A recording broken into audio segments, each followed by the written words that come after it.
بسم الله الرحمن الرحيم نحمده ونصلي ونسلم على رسوله الكريم أما بعد الكلام وما يتألف منه کلام اور وہ کلمات کے جن سے کلام مل کر بنتا ہے. كلامنا لفظ مفيد كاستقم واسم وفعل ثم حرف الكلم واحده كلمة والقول عم وكلمة بها كلام قد يؤم. ہمارا کلام لفظ مفید ایسا لفظ ہے جو فائدہ دیتا ہے. کاستقم استقم فعل کی طرح. واسم وفعل ثم حرف الکلم کلم اسم اور فعل پھر حرف ہے. واحدہ کلمۃ والقول عم کلم کا واحد کلمہ ہے. والقول عم اور قول سب کو شامل ہے. وکلمۃ بها کلام قد یؤم اور کلمہ سے کبھی کلام کا قصد کیا جاتا ہے. یہ دو شعر ہو گئے اور ان کا ترجمہ مکمل ہوا.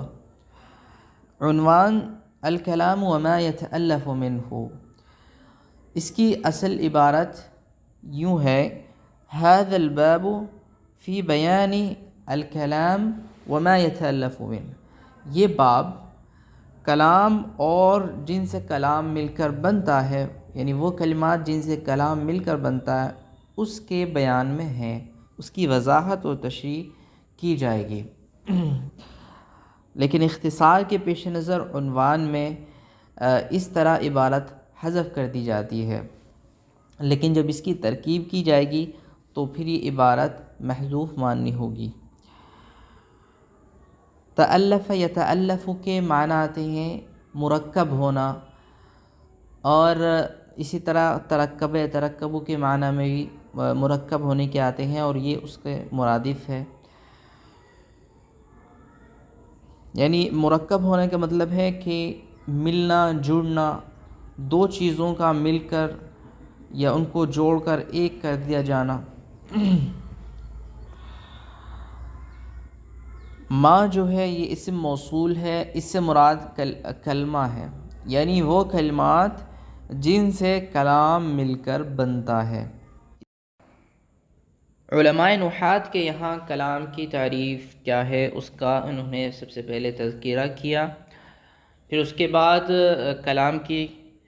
کلام جن سے مل کر بنتا ہے وہ کیا کیا کلمات ہیں اس کا تذکرہ ہوگا. پھر کلمے کی جو ہے تین قسمیں یہ کرتے ہیں: اسم فعل حرف. پھر ان کی علامتیں بیان کی جائیں گی. پھر اسی طرح ماضی اور مضارع کی علامتیں بیان کی جائیں گی، اور پھر یہ بحث ختم ہو جائے گی. کچھ باتیں اور ہوں گی جو اضافی طور پر بیان کر دی جائیں گی. سب سے پہلے کلام کی تعریف دیکھ لیتے ہیں کہ ماتن علیہ الرحمٰن نے کلام کی تعریف کیا کی. انہوں نے کہا لفظ مفید کاستقم. کلام کہتے ہیں کہ ایسا لفظ جو مفید ہو، فائدہ دیتا ہو، اور وہ فائدہ جو ہے استقم کی طرح ہو. یعنی استقم فعل امر ہے یہاں پر، اس کے معنی ہے جم جانا، استقامت کے ساتھ رہنا. کہ جیسے آپ کہیں کہ استقم، آپ جم جائیے، آپ استقامت کے ساتھ رہیے، تو اس سے جو فائدہ حاصل ہو رہا ہے اسی طرح کا وہ لفظ جو ہے فائدہ دیتا ہو. یہ تعریف مختصر ہے.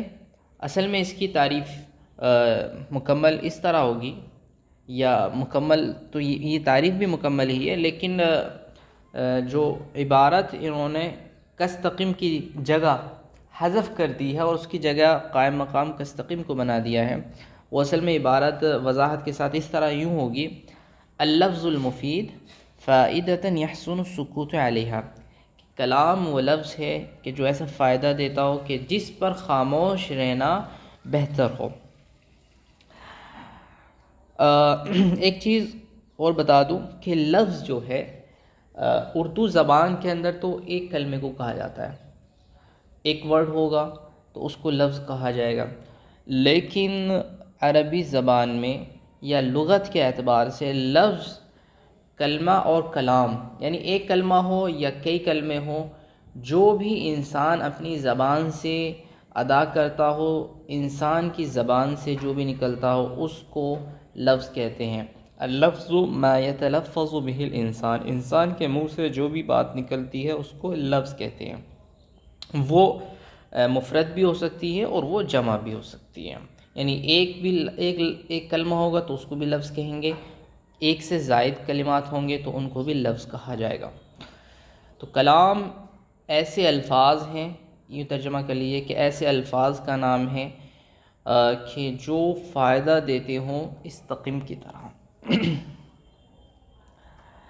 اچھا، اس میں اللفظ جو ہے یہ موضوع اور مہمل دونوں کو شامل ہے۔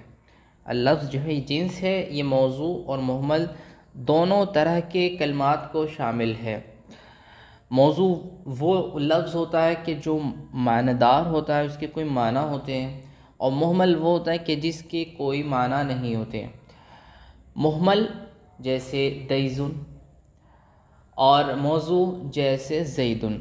زید جو ہے وہ ذات زید کے لیے بولا جاتا ہے، یعنی جب ہم زید کا لفظ بولتے ہیں تو اس سے سمجھ میں آتا ہے کہ ہم ایک خاص شخص کو مراد لے رہے ہیں، جبکہ ہم نے دیزن بولا، یا اسی طرح چائے وائے میں جو وائے لفظ ہے، یا روٹی ووٹی میں جو ووٹی لفظ ہے، اس کے کوئی معنی نہیں ہے، اس سے کوئی بات سمجھ میں نہیں آتی ہے، تو یہ مہمل لفظ کہلایا جائے گا، اس کے کوئی معنی نہیں ہے۔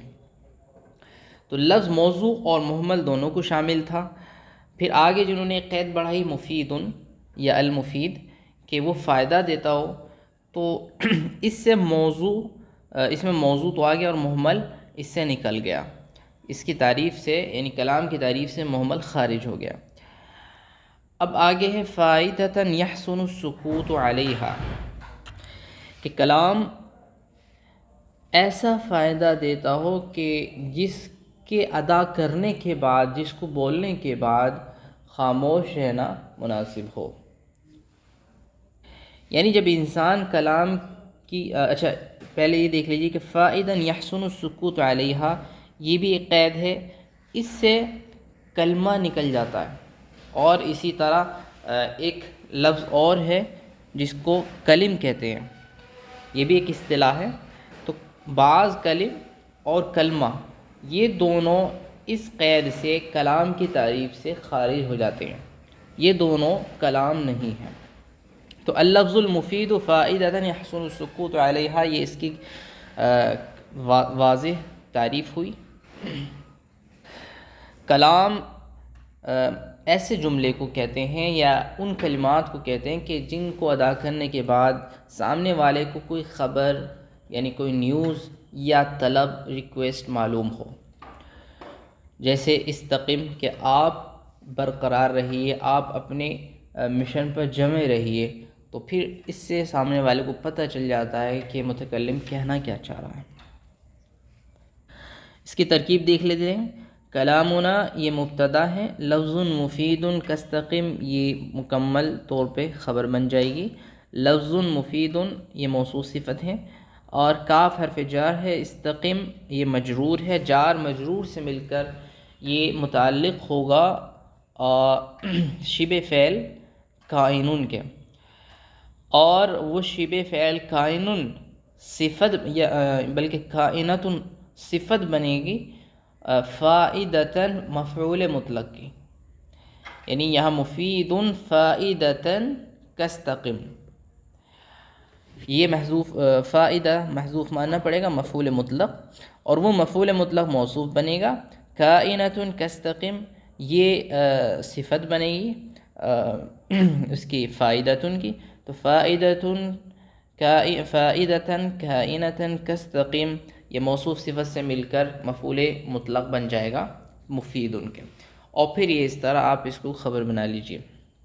آگے اگلا مصرع ہے واسم وفعل ثم حرف الکلم، اسم اور فعل پھر حرف، یہ خبر مقدم ہے، یہ معطوف علیہ سے مل کر خبر مقدم ہے۔ الکلم یہ مبتدا مؤخر ہے، مبتدا مؤخر یعنی کلم کسے کہتے ہیں؟ کلم کہتے ہیں اسم فعل اور حرف کو۔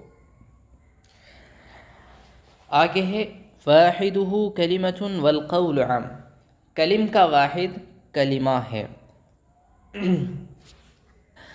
اب یہ دیکھ لیتے ہیں کہ کہہ رہے ہیں کہ کلم کے 3 قسمیں ہیں، یعنی کلم جو ہے وہ اسم فعل حرف کو کہا جاتا ہے، اور کلم کا واحد، یہ کلم جو ہے یہ جمع ہے اور اس کا واحد کلمہ ہے۔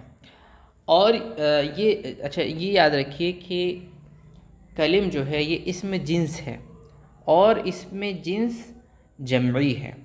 اسم جنس کی 2 قسمیں ہیں، اسم جنس جمعی اور اسم جنس افرادی۔ اسم جنس جمعی کہتے ہیں کہ جس کی جمع اور واحد کے درمیان فرق اکثر و بیشتر غالباً جو ہے وہ تا کے ذریعے کیا جاتا ہو، جیسے تمرن تمرتن، شجرن شجرتن۔ تو شجر یہ جمع ہے، اسم جنس جمعی ہے، اور شجرتن یہ مفرد ہے۔ فرق کیا ہے دونوں کے اندر؟ کہ مفرد کے آخر میں تا ہے، اور تا کو ختم کر دیں تو یہ جمع بن جاتی ہے۔ اسی طرح تمرن کھجور، کھجوریں، اور تمرتن یہ کھجور، یہ واحد ہے، اس کے آخر میں تا آئی تو یہ مفرد بن گیا، تا کو ختم کر دیا تو یہ جمع ہو گئی۔ اسم جنس افرادی کہتے ہیں کہ اس کا اطلاق قلیل اور کثیر دونوں پر ہوتا ہو، یعنی قلیل اور کثیر دونوں پر دونوں اس کے مصداق بنتے ہوں، جیسے الماء والتراب، پانی اور مٹی۔ تھوڑا سا پانی ہوگا تو اس کو بھی ماء کہیں گے، کثیر پانی ہوگا تو اس کو بھی ماء کہیں گے، تھوڑی سی مٹی ہوگی یا زیادہ مٹی ہوگی سب کو تراب کہیں گے۔ تو یہ اسم جنس افرادی ہے کہ جو قلیل اور کثیر سب پہ بولی جاتی ہے۔ اور اسم جنس جمعی کہتے ہیں کہ جس کے مفرد اور جمع کے درمیان اکثر و بیشتر تائے مربوطہ سے فرق کیا جاتا ہو۔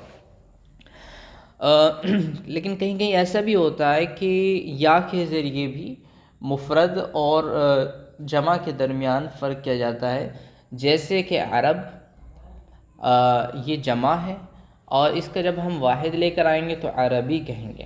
اسی طرح روم یہ جمع ہے اور رومی یہ واحد ہے۔ شرطہ پولیس یہ جمع ہے، بہت سارے افراد کو کہتے ہیں، اور شرطی یہ واحد ہے، یہ ایک فرد کو کہتے ہیں۔ تو کلم اسم جنس جمعی ہے اور اس کا واحد جو ہے کلمہ ہے، جب اس کے آخر میں تا لے آئے تو یہ واحد بن گیا، اسی لیے اسم جنس جمعی ہے۔ اسم اور فعل اور حرف، اس کی تعریف، اسم تو وہ کلمہ ہے کہ جو ایسے معنی پر دلالت کرے جو اس کی ذات میں موجود ہوں اور وہ کسی زمانے سے متصل نہ ہو، یعنی ماضی حال مستقبل میں سے کوئی زمانہ اس کے اندر نہ پایا جاتا ہو، جیسے زیدن۔ فعل وہ کلمہ ہے کہ جو اپنے معنی پر خود دلالت کرے اور اس کے اندر تینوں زمانوں میں سے کوئی ایک زمانہ ضرور پایا جاتا ہو، جیسے فعل اس نے کیا، یفعل وہ کرتا ہے، اور افعل آپ کریے۔ ثم حرف وہ کلمہ ہے کہ جو اپنے معنی خود نہ بتائے بلکہ اپنے معنی بتلانے میں دوسرے کلمے کا محتاج ہو، جیسے من اور الی، عن، یہ سب حرف ہیں۔ یہ اسم فعل اور حرف کی تعریف ہے، اور آگے انشاءاللہ پھر اس کی جو ہے وضاحت کے ساتھ اس کی تعریف دیکھی جائے گی۔ ابھی تو مختصر اس کو پڑھ لیتے ہیں۔ اچھا، کلام یا تو 2 اسموں سے مرکب ہوگا یا ایک اسم اور فعل سے مرکب ہوگا، یعنی کلام کی 2 ترکیب ہوتی ہیں، ایک یا تو 2 اسم ہوں گے، ایک جیسے کہ زید قائم، زید مبتدا قائم خبر، یہ دونوں اسم ہیں تو یہ کلام ہے۔ اسی طرح فعل زید، زید نے کام کیا، یا ضرب زید، زید نے مارا، تو یہ ضرب فعل ہے، زید فاعل ہے۔ تو یہ کلام فعل اور فاعل سے مرکب ہوا. تو کلام یا تو اسم یعنی کم از کم 2 اسموں سے مرکب ہوگا یا ایک اسم اور فعل سے مرکب ہوگا، تیسری ترکیب ان کی نہیں ہوتی ہے. یعنی ایسا نہیں ہوتا کہ کلام اسم، یعنی عقلاً 6 وجوہات نکلتی ہیں، 6 صورتیں نکلتی ہیں ترکیب کی. 2 اسم ہوں یا 2 فعل ہوں یا 2 حرف ہو. اسی طرح ایک اسم ہو ایک فعل ہو، ایک فعل ہو ایک اسم ہو ایک حرف ہو. تو یہ 6 صورتیں ہو گئیں. 6 صورتوں میں سے صرف 2 صورتیں صحیح ہیں، یعنی کلام یا تو 2 اسموں سے مرکب ہوگا یا ایک اسم اور ایک فعل سے. ایک اسم اور ایک حرف سے مرکب نہیں ہوتا. آگے ہیں والقول عم، اور قول جو ہے عم یعم، یہ فعل ہے، فعل ماضی، اس کے معنی آتے ہیں شامل ہونا. تو قول جو ہے یہ سب کو شامل ہے، یعنی قول کلمہ اور کلام دونوں کو کہا جاتا ہے. اور بعض لوگوں کا خیال یہ ہے کہ قول جو ہے وہ صرف کلمے کو کہا جاتا ہے. آگے وکلمۃ بہا کلام قد یؤم، اور کلمہ جو ہے کلمہ سے کبھی کبھی جو ہے کلام بھی مراد لیا جاتا ہے، جیسے کلمہ توحید، لا الہ الا اللہ محمد رسول اللہ، یہ کلام ہے. یعنی کلام علماء نحات کے یہاں پر جو کلام کی تعریف ہے کہ اللفظ المفید فائدۃ یحسن السکوت علیہا، وہ تعریف جو ہے اس کو شامل ہے. تو یہ کلام ہے، لیکن اس کو ہم کلمہ بھی کہتے ہیں. تو یہ کلمہ کبھی کبھی کلام کو بھی شامل ہوتا ہے، یعنی کلام کا مصداق کلمہ بھی ہوتا ہے. اچھا، آگے ایک بات اور بتاتا ہوں اور پھر انشاءاللہ اس کی ترکیب اور بحث کو ہم ختم کرتے ہیں. دیکھیے یہاں جو ہے ایک ہی مادے سے مشتق 3 لفظ آئے تھے، کلمہ، کلم اور کلام. کلمہ، کلم اور کلام. کلام اللفظ المفید فائدہ یحسن السکوت علیہا، اور کلمہ، کلمہ کہتے ہیں معنی دار لفظ کو. اس کی تعریف ہے اللفظ الموضوع لمعنی مفرد، کہ وہ لفظ کہ جو مفرد معنی کے لیے وضع کیا گیا ہو. کلام جو ہے وہ مفرد معنی کے لیے وضع نہیں کیا جاتا، بلکہ وہ ایک سے زائد معنی پر دلالت کرتا ہے. اور جو کلم ہے، کلم اصطلاح میں کہتے ہیں کہ وہ کلام یا 3 وہ الفاظ کہ جو 3 کلموں سے یا 3 کلموں سے زائد سے مرکب ہو. کلم کہتے ہیں کہ 3 کلموں سے زائد مرکب جو بھی جملہ ہوگا یا کلام ہوگا اس کو کلم کہتے ہیں. اب دیکھیے کلم جو ہے یہ کبھی بلکہ میں یہ کہتا ہوں عموم کلم اور کلام کے درمیان عموم خصوص من وجہن کی نسبت ہے. اور جہاں عموم خصوص من وجہن کی نسبت پائی جاتی ہو تو وہاں 3 مثالیں ہوتی ہیں، 2 افتراق کی اور 1 اجتماع کی. یعنی کہیں ایسا ہوتا ہے، یعنی 3 مثالوں میں 2 مثالیں تو ایسی ہوتی ہیں کہ ان میں ایک چیز پائی جاتی ہے دوسری نہیں پائی جاتی، اور تیسری مثال ایسی ہوتی ہے کہ جس میں دونوں چیزیں ایک ساتھ پائی جاتی ہیں. اب میں مثال دیتا ہوں پھر اس کے بعد بات واضح ہو جائے گی. دیکھیں ہم نے تعریف کی تھی کلم کی کہ جو 3 کلموں سے مرکب ہو، اور کلام کی تھی کہ اللفظ المفید فائدہ یحسن السکوت علیہا. اب مثال دیکھیے افتراق کی. ان قام زید، اگر زید کھڑا ہوا، اس کے معنی ہے اگر زید کھڑا ہوا. تو یہ کلام نہیں ہے کیونکہ یہ تام نہیں ہے، اس کے مکمل فائدہ نہیں دے رہا ہے. صرف اس میں انہوں نے کہا کہ اگر زید کھڑا ہوا، اگر زید کھڑا ہوا تو آپ کیا کریں گے، وہ اس میں اس کا تذکرہ نہیں ہے. تو ان قام زیدن یہ کلام تو ہے نہیں، لیکن اس کے اندر 3 کلمے ہیں. ان حرف ہے، قام فعل ہے، زیدن اسم ہے. ان قام زیدن اسم فعل حرف 3 کلمے موجود ہیں. تو یہ 3 کلمے ہونے کی وجہ سے کلم کہا جائے گا ان کو. تو یہ کلم ہے، کلام نہیں ہے۔ دوسری مثال لیتے ہیں، قام زید، زید کھڑا ہوا۔ قام فعل، زید فاعل، فعل فاعل سے مل کر جملہ فعلیہ خبریہ ہوا، اور اس سے آپ کو ایک بات معلوم ہو رہی کہ زید کھڑا ہوا، ایک خبر، ایک فائدہ تام آپ کو حاصل ہوا، تو ایک کلام ہوا۔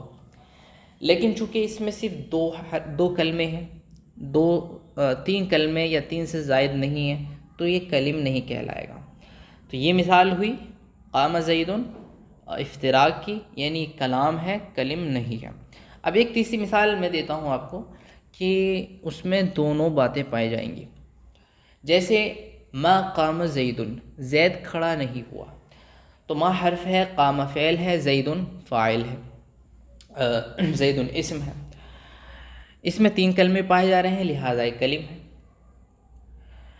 اور اسی طرح اس سے فائدہ تام حاصل ہو رہا ہے، تو یہ کلام بھی ہے۔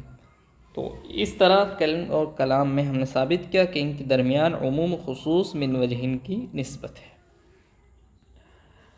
آگے اس کی ترکیب دیکھ لیتے ہیں۔ واحدہ کلمۃ، کہ کلم کا واحد کلمہ ہے، یہ مبتدا خبر ہے، واحدہ مبتدا ہے، کلمہ خبر ہے۔ والقول عام، اور قول بھی اسی طرح، قول مبتدا ہے، عامہ جو ہے فعل اپنے فاعل سے مل کر جملہ فعلیہ خبریہ ہوگا۔ آگے ہے وکلمۃ بہا کلام قد یؤم، کلمہ جو ہے یہ مبتدا ہے، اور یہ مبتدا اول ہے۔ اصل عبارت ہے وکلمۃ کلام قد یؤم بہا، وکلمۃ کلام قد یؤم بہا، کہ کلمہ ایسا کلام ہے کہ جس سے کبھی جو ہے کلام جو ہے مقصود ہوتا ہے۔ وکلمۃ بہا کلام قد یؤم، یہ کلمہ مبتدا اول ہے، بہا یہ قد یؤم سے متعلق ہو جائے گا، متعلق مقدم ہے۔ کلام یہ مبتدا ثانی ہے، اس کو ہم نائب فاعل نہیں بنا سکتے، اس لیے کہ فاعل یا نائب فاعل اپنے فعل سے مقدم نہیں ہوتا ہے بصریین کے یہاں پر۔ آگے اس کی مفصل بحث فاعل کی جو ہے آگے بحث آ رہی ہے، تو وہاں پر اس کی وضاحت ہو جائے گی مثالوں کے ساتھ، لیکن اتنا جان لیجیے کہ فاعل کے اوپر فاعل مقدم نہیں ہوتا ہے۔ تو یہ کلام مبتدا ثانی ہے، اور قد یؤم بہا یہ فعل ہے، فعل جو ہے اپنے فاعل سے مل کر اور متعلق سے مل کر جملہ فعلیہ خبریہ ہو کر یہ خبر بنے گا کلام سے، اور پھر مبتدا ثانی اپنے خبر سے مل کر یہ کلمہ کی خبر بن جائے گا۔ آگے پھر بالجر والتنوین والنداء والی یہاں سے علامات اسم کا بیان ہے، انشاءاللہ اس کو آئندہ سبق میں پڑھ لیں گے۔ السلام علیکم ورحمۃ اللہ وبرکاتہ۔